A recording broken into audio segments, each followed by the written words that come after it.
Rostini aytsam, boshida bu menga juda g'alati tuyuldi. O'zbekistondan Ispaniyaga ko'chib kelganimizga hali ko'p bo'lmadi, lekin mana shu farqlarni sezishga ulgurdik. Eslatib o'taman, biz Torrevieja shahrida turamiz. Bugun esa mashina ijaraga olib, Alicante shahrini aylanishga yo'l oldik. 20 yurish kerakda, shunaqa katta ko'chada. O'zbekistonda itib postdan 30 skorostiga o'tib ketdilar. 2-3 marta shunaqa случай bo'ldi. Yo'lda ketyapmiz. Короче, mashina to'xtadi. Ketidan kelib men ham to'xtadim. Yuradimi deb o'yladim-da, men ham. Оказывается, yurmay ekan, xohlagan payt to'xtaydi ekan odamlar, xohlagan payt yurar ekan. Hech kim signal ham bosmaydi, hech kimning ishi ham yo'q. Plus hurmat, izzat высший уровеньda, короче. Bizada bu saytda hozir shu случай pul yig'ib, ko'chani sotib olganmisan, bilmam nima. Честно говоря, menda agressiya tug'diribdi. Mana bu слишком спокойствие. Biz потому что o'rganganmiz-da shu narsaga.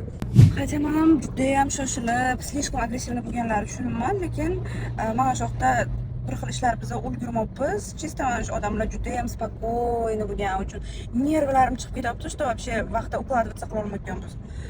А так, o'rganamiz. Ну, наверное, shoshilmaslik, shoshilishdan yaxshi. Alicante shahriga kelsak esa, bu yer juda ham gavjum. Har qadamda turistlar, talabalar, musiqachilar, chiroyli kafelar. Aynalish uchun va sayohat qilish uchun juda zo'r variant.